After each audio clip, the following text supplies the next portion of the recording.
पंजाब हुकूमत ने गैर मामूली फ़ैसले किए हैं। इस हवाले से उस महात्मा ने जो है वो ट्वीट किया है जिसने अपने सवाए चंद यूट्यूबर के लोग इस पे बात कर रहे हैं और पूछ रहे हैं कि सिंपल ये बताना चाहती हूँ कि वो लोग होते हैं जिनको जो इन उस पर मुकम्मल पाबंदी होगी। अब ये ऐसा कोई करने की कोशिश ना करे और अगर किसी ने जमा नहीं कराया तो फिर उसके ख़िलाफ़ बहुत सख्त कानूनी कार्रवाई होगी। और ये जो एक रवाज था ना, और ये आज अंदर की खबर मैं आपको दे देती हूँ। बिस्मिल्लाहिर्रहमानिर्रहीम, अस्सलाम वालेकुम। गवर्नमेंट ऑफ पंजाब के ऑफिशियल यूट्यूब चैनल के साथ मैं आपकी खिदमत में हाज़िर हूँ और आज वो बात करनी है जिसका बहुत दिन से मुझे भी इंतज़ार था।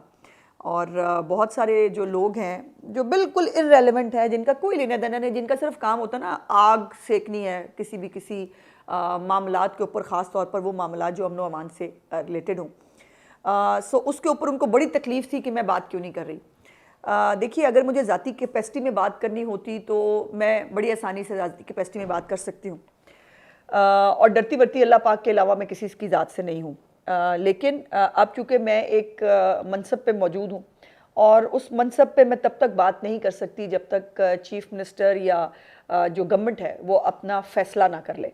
तो इसलिए और मैं बात कर रही हूँ जो अभी सानिया मुरीद के हुआ है, जिसके अंदर और बल्कि ये जो पूरा एक लश्कर कशी हुई दोबारा पंजाब के ऊपर जो कोशिश की गई, इसको जो है वो बहाना जिस तरह से बनाया गया, जिस तरह से गज़ा के लोगों का नाम इस्तेमाल किया गया और उस वक़्त किया गया जब गज़ा के लोग जो हैं वो खुशियाँ मना रहे थे, वो अपने अपने घरों को जा रहे थे, उनकी जो यरगमाली हैं वो रिहा हो रहे थे, वो अपनी फैमिली से मिल रहे थे और इतने रिक्कत अमेज़ मनाज़र जो है वो सोशल मीडिया पर देखने को उन वीडियोज़ में मिले, जिसमें किस तरह बच्चियाँ अपने जब उनके वालिद वापस आए हैं किस तरह से वो लिपट के रो रही हैं, उनकी फैमिलीज़।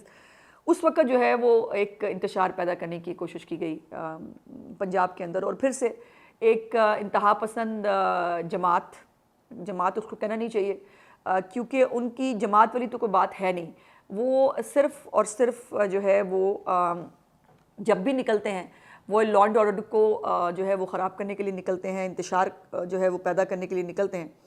तो फाइनली पंजाब हुकूमत ने गैर मामूली फ़ैसले किए हैं इस हवाले से, जो मैं आपको आज जिसके लिए मैं आपके साथ बात करना चाहती हूँ उस पर भी बात करूँगी। और एक बहुत इम्पॉर्टेंट प्रॉपर्टी के हवाले से चीफ़ मिनिस्टर का एक बहुत बड़ा इनिशिएटिव है जिसके ऊपर मैं आखिर में आपसे बात करूँगी, क्योंकि जो हमारा ये इस चैनल बनाने का जो मकसद है, जिसमें चीफ़ मिनिस्टर के जो इनिशिएटिव्स हैं उनको हाईलाइट करना मेन मकसद है और उसमें जो है वो ज़ाहिर है वो भी हमारा आखिरी सेगमेंट होगा। सबसे पहले जो है पेट्रोल की कीमतों में कमी हुई है अल्हम्दुलिल्लाह, और इसके ऊपर मैं तमाम पाकिस्तानी बहुत खुश और मुतमईन हैं कि यकीनन पेट्रोल की कीमत जब आलमी मंडी में बढ़ती है, पाकिस्तान में कीमतें बढ़ानी पड़ती हैं तो फिर तकलीफ़ होती है, फिर लोग जो है वो उससे और इसकी कीमत बढ़ने से पेट्रोल की हर चीज़ पे स्पाइक आती है।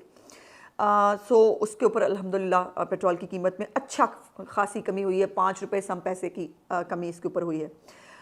उसके बाद एक तहरीक फ़साद का जो बाय द वे तहरीक फ़साद ने भी एक जो कल जुम्मे वाले दिन वो इंतहा पसंद जमात की तरफ से जो एक कॉल दी गई है बंद करने की मुल्क को, पता नहीं किस बात के ऊपर, उसको जो है वो सपोर्ट किया है। और मज़े की बात यह है कि उस महात्मा ने जो है वो ट्वीट किया है जिसने अपने दौरे हुकूमत में जो फ़िरौन और जलाद बना हुआ था, जिसके दौरे हुकूमत में भी जब ये जमात बाहर निकली थी तो उनके साथ क्या सलूक हुआ था, किस तरह से उनको जो है वो दहशतगर्द और शिद्दत पसंद जो है वो करार दिया गया था पूरी पार्टी ने यक ज़बान, और वो फैक्चुअली करेक्ट भी है। लेकिन अब जो है वो मौक़िफ़ तब्दील करके अब जो है वो एक दफ़ा फिर यू टर्न लेके उन्होंने जो कॉल दे दी। और बाय द वे अब इनके बेचारों के ना वैसे पल्ले रह कुछ नहीं गया, वो पता ना आपको फाइनल कॉल, फिर वो मिस कॉल, फिर पता नहीं केड़ी कॉल, वो सब जब चूँकि फारिग हो चुकी है तो अब उन्होंने इसके अंदर भी जो है वो चूँकि ख़ुद तो बंदे इकट्ठे हो नहीं सकते, ना इनकी कॉल पे कोई सिर जो है वो कोई वो देखने को तैयार है, तो उन्होंने जो है वो कॉल को सपोर्ट किया। एक बात मैं बड़ी कैटेगोरिकली कहना चाहती हूँ कि कानून को हाथ में लेने की इजाज़त नहीं दी जाएगी। जो पहले हुआ सो हुआ, उसके ऊपर मैं डिटेल से भी बात करती हूँ। लेकिन वो जो तहरीक फ़साद की अपनी हुकूमत है जिस सूबे के अंदर, वहाँ पे एक तमाशा कल हमने देखा कि वो जो नया वज़ीर आला है, वो जो ज़्यादा शाह से ज़्यादा शाह का वफ़ादार है, वो मौसूफ़ ने जो है वो पाकिस्तान का झंडा, ये आप मेरे साइड पे देख रहे हैं, ये SOPs होते हैं, ये बाकायदा फ्लैग कोड कहा जाता है इसको। ये फ्लैग कोड होता है कि कोई भी जो सरकारी मनसब है उसमें सूबे के जो झंडा है उसके साथ पाकिस्तान का झंडा लाजमी होता है। ये मैंने साथ आप स्क्रीन पे भी देख रहे होंगे जो इसका कोड होता है। लेकिन उन्होंने झंडा ही गायब कर दिया और PTI का झंडा लगा के पाकिस्तान का झंडा गायब कर दिया। यही तो मेरा इनके साथ इख्तलाफ है, यही तो मेरा रोना है। और यही मैं बार बार कहती हूँ कि ये मुल्क दुश्मनी की आखिरी हदों को छू चुके हैं। ये कभी इंडिया की ज़बान बोलते हैं, कभी पाकिस्तान की मुसीबतों पे खुश होते हैं, कभी साजिशें करते हैं और कभी मुल्क के अंदर खून रेजी करने की कोशिश करते हैं। तो ये एक तमाशा इन्होंने लगाया वो अपनी जगह पर है और उसके साथ यकीनन मुझे खुशी की है कि अक्रॉस द बोर्ड सवाए चंद यूट्यूबर के लोग इस पे बात कर रहे हैं और पूछ रहे हैं कि झंडा क्यों हटाया। झंडा नहीं लगाएंगे तो भाई तुम कर क्या रहे हो पाकिस्तान के अंदर। बहरहाल देखें, अब इनके बारे में जब बातें करने लगती हूँ ना तो बात लंबी हो जाती है। अब जो फैसले हुए हैं उसके ऊपर मैंने आपसे गुफ्तगू करनी है और इंतहा पसंद जमात इनको डिक्लेयर करने के लिए जो पंजाब हुकूमत है वफाकी हुकूमत को उसने ख़त लिखने का फ़ैसला कर लिया है और हम सिफारिश करेंगे कि इनको इंतहा पसंद जमात डिक्लेयर किया जाए। और जितने भी लोग इस नफ़रत अंगेज़ी में, इश्तियाल अंगेज़ी में मुलविस रहे हैं, जिन्होंने पुलिस वालों को मारा है, जिन्होंने फायरिंग की है, जिसके अंदर रागी या बाकी लोग जो हैं वो जान से गए हैं, उनके जो है उनके ख़िलाफ़ इनको गिरफ़्तार भी किया जाएगा। इनके ख़िलाफ़ एंटी टेररिस्ट कोर्ट के अंदर जो है वो केसेस भी चलेंगे। जो सरकारी इमलाक की दबाई हुई है, इन्होंने जो 1122 है रेस्क्यू की जो व्हीकल्स हैं उनको इन्होंने नुकसान पहुँचाया। सुथरा पंजाब की गाड़ियों को, बाइकों को, उनको आग लगाई, इन्होंने गाड़ियाँ तोड़ी, इन्होंने बहुत कुछ किया है। तो उसका हिसाब इनसे जो है वो लिया जाएगा। जो इनकी क़यादत है उसको 4th शेड्यूल के अंदर शामिल किया जाएगा। 4th शेड्यूल सिंपल ये बताना चाहती हूँ कि वो लोग होते हैं जिनको जो इंतहाई मतलूब और जिनको इंतहा की आप शरअंगेज़ी की उसमें कैटेगरी में रख सकते हैं, वो 4th शेड्यूल में होते हैं, उनको इसमें डाला जाएगा। इनके तमाम जो असासे और जायदादें हैं वो महकमा औकाफ़ के हवाले की जाएंगी। और बाय द वे इसके ऊपर अभी से काम शुरू हो भी गया है। ये फ़ैसले ये नहीं है, मुझे आज बहुत सारे लोगों ने पूछा कि जी वो फ़ैसले हैं ये वापस तो नहीं हो जाएंगे, इस पर इम्प्लीमेंट होगा। तो फ़ैसलों पे इम्प्लीमेंट होना शुरू हो चुका है ऑलरेडी। प्रोसिक्यूटर्स जो है वो अपॉइंट कर दिए गए हैं। इन केसेस को जो है वो कोर्ट्स के अंदर स्पेशल प्रोसिक्यूटर्स जो इनके ख़िलाफ़ केसेस लड़ेंगे। इनके जितने भी पोस्टर्स, बैनर्स हैं, इश्तिहारात हैं, वो झंडे हैं जो ये मुख्तलिफ लोगों को पैसे दे के, किसी रिक्शे वाले को, किसी को कि जी ये आप हमारे झंडे और तस्वीरें लेके फिरें, उस पर मुकम्मल पाबंदी होगी। अब ये ऐसा कोई करने की कोशिश ना करे। इनके सोशल मीडिया अकाउंट्स बंद कर दिए जाएंगे, इनके बैंक अकाउंट्स को बंद कर दिया जाएगा। और लाउड स्पीकर एक्ट की खिलाफ वर्जी जो है वो पहले भी मना है, लेकिन उस खिलाफ वर्जी पे ज़्यादा सख्ती होगी। किसी भी मसलक को, किसी भी फ़िरके को, और ख़ास तौर पे इन जैसी इंतहा पसंद जो ग्रुप्स हैं उनको लाउड स्पीकर की जो वायलेशन है उस पर मज़ीद सख्ती की जाएगी। उसके बाद दूसरी बात जो इससे रिलेटेड है वो है अफ़गान शहरी। और अफ़गान शहरी जो हैं जो इस वक्त पंजाब के अंदर मौजूद हैं, उनको जो भी मौजूद हैं यहाँ कारोबार कर रहे हैं, मैं नाम नहीं लेना चाहती, लेकिन हमारी जो तिजारती मराकज़ हैं, पूरे के पूरे तजारती मराकज़ जो हैं वो हमारे अफ़गान शहरियों से भरे हुए हैं जो यहाँ कारोबार भी कर रहे हैं। कुछ लोगों ने तो यहाँ पे ID कार्ड्स वगैरह भी ले लिए हुए हैं। वो सब तो जो यहाँ कानूनी तौर पर मौजूद हैं उनको टैक्स नेट में लाया जाएगा। ये नहीं हो सकता कि आप करोड़ों का, अरबों का कारोबार करें और आप टैक्स ना दें।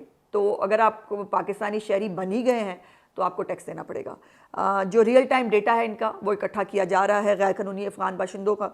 और विसल ब्लोअर एक सिस्टम होता है कि जिसके अंदर कोई भी उसका नाम सीगा राज में रखा जाता है और कोई भी इतला दे सकता है कि जी ये अफ़गान शहरी है, ये यहाँ मौजूद है। तो उनको भी जो गैर कानूनी अफ़गान शहरी हैं उनके लिए विसल ब्लोअर सिस्टम जो है वो मुतारफ़ कराया जाएगा।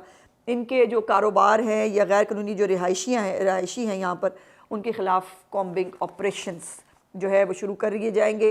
गैर कानूनी जो गैर मुल्की बाशिंदे हैं उनको वफाकी हुकूमत की पॉलिसी के मुताबिक फ़ौरी तौर पर डिपोर्ट किया जाएगा।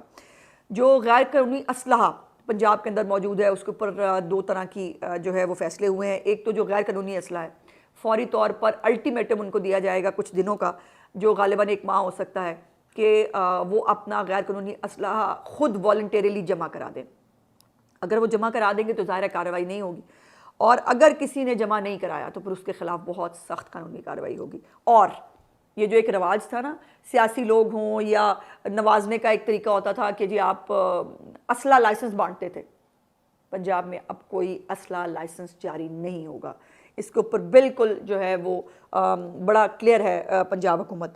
जो कानूनी असलहा जिन लोगों के पास, शहरियों के पास मौजूद है, उनको हर सूरत हाल में 1 महीने के अंदर जो खिदमत मराकज़ जिनका कल मैंने आपको बताया था, उनके अंदर उसको रजिस्टर कराना होगा। कोई भी अनरजिस्टर्ड असलहा पंजाब में अब एग्जिस्ट नहीं कर पाएगा।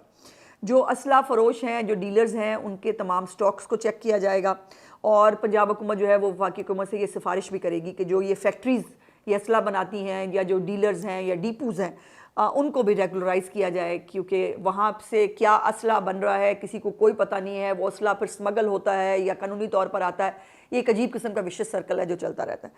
और गैर कानूनी असलहा रखने वालों की जो सज़ा है उसमें बहुत ज़्यादा इजाफा कर दिया गया है और ये कानून भी बन चुका है, जिसमें 14 साल तक की सज़ा और 20 लाख रुपए तक का जुर्माना और नाकाबिले ज़मानत जुर्म है ये। तो अब जिन लोगों के पास असलहा मौजूद है उनको अब इस बारे में फ़ैसला करना पड़ेगा, अदरवाइज़ उनके लिए बिल्कुल कोई स्पेस, कोई गुंजाइश मौजूद नहीं है। ये जो एक चीफ़ मिनिस्टर साहिबा को, उनकी पूरी कैबिनेट को ये क्रेडिट देना चाहिए कि जो फ़ैसले रियासत आज तक नहीं कर सकी। और आपको पता है कि ये जब जब निकलते थे इनको पैसे देकर भेजा जाता था, इनको फैसिलिटेट किया जाता था, इनके सामने पूरी रियासत सरेंडर करती थी। बेचारे पुलिस वाले जो है वो मार खाते थे और जो है वो इनके साथ सुलह हो जाती थी, इनके केसेस वापस हो जाते थे। तो अब ये सहूलत, मतलूबा सहूलत इनको फराहम नहीं की गई है और रियासत ने ये फ़ैसला कर लिया है और कि जो भी कानून को हाथ मिलेगा, सियासी सरगर्मी से किसी को कोई नहीं रोकता, सियासत करने से किसी को नहीं रोकता, लेकिन सियासत के नाम पर इश्तियाल अंगेज़ी और फसाद करने की इजाज़त जो है वो नहीं दी जाएगी। अब प्रॉपर्टी के ऊपर मैंने जो है वो बात करनी थी, लेकिन व्लॉग पहले ही लंबा हो गया। मेरे ख्याल है इसको यहाँ वाइंड अप करते हैं, चूँकि इस इनिशिएटिव से बड़ा इनिशिएटिव चीफ़ मिनिस्टर का हो नहीं सकता। और ये जो एक प्रॉब्लम है ना कि जो भी इनके बारे में बात करता है वो उसको फिर जो फेस करना पड़ता है। और ये आज अंदर की खबर मैं आपको दे देती हूँ। तलाल चौधरी साहब के साथ जो हुआ काबिल मज़म्मत है, जो उनको कत्ल की धमकियाँ और क्या क्या हुआ मेरे साथ, ये कोई 6 महीने पहले हो चुका है। मैंने एक प्रेस कॉन्फ्रेंस में जो है वो कहा कि ये दहशतगर्दी करते हैं, दहशतगर्द जमात हैं। उसके बाद मुझे, मेरी फैमिली को, मेरे बच्चों को कत्ल से जो है वो कत्ल करने की धमकियाँ और हज़ारों की तादाद में मैसेजेस और फ़ोन्स जो है वो किए गए, जैसा उन्होंने इस दफ़ा तलाल के साथ किया है। और मैंने उसका जिक्र कहीं नहीं किया, इसलिए कि मैं इस बात पे बिलीव करती हूँ कि ज़िंदगी और मौत अल्लाह पाक के हाथ में है और कोई शख्स इतना ताकतवर नहीं है, ना हो सकता है कि वो किसी की ज़िंदगी और मौत के फ़ैसले करे। हुर्मत रसूल पर पूरी जो इस्लामी दुनिया है, हम सब, हमारी औलादें सब कुर्बान हैं, लेकिन हुर्मत रसूल का नाम लेकर लोगों की ज़िंदगियों को तबाह करने की कोशिश करना, उनको कत्ल की धमकियाँ देना, ये कहाँ का जो है वो इस्लाम है और ये कहाँ का दर्स है। सो इसके ऊपर मैं समझती हूँ कि ज़ीरो टॉलरेंस जो इस दफ़ा रियासत ने दिखाई है वो बिल्कुल कायम रहेगी। और अगर इसको कंट्रोल ना किया गया तो ये इतना बड़ा, ऑलरेडी इतना बड़ा मेनेस बन चुका है कि इस मेनेस को कंट्रोल करना अब शायद किसी के बस की बात नहीं रही थी। लेकिन पंजाब गवर्नमेंट कमिटेड है कि हमें इंतहा पसंदी, हमें इश्तियाल अंगेज़ी और फितनागरी जो इस मुल्क के अंदर हो रही है या करने की कोशिश की जाती है वक्तन फ़वक्तन, उसको अलाउ नहीं किया जाएगा। और ये जो 7 जुम्मा जंजनाल निकलने लगे हैं ना, जिनको कल सूझी है कि जी हम भी कल ज़रा आग सेक लें, तो उनके लिए मेरा मुफ्त तरीन मशवरा है कि जागते रहना, और अगर किसी ने हालात ख़राब करने की कोशिश की, बहुत आनी हाथों से निपटेंगे। मेरा व्लॉग देखने का बहुत बहुत शुक्रिया। इंशाल्लाह अगले व्लॉग में आपसे बातचीत होगी। चैनल को लाइक, सब्सक्राइब और शेयर ज़रूर कर दिया कीजिए। खुदा हाफ़िज़।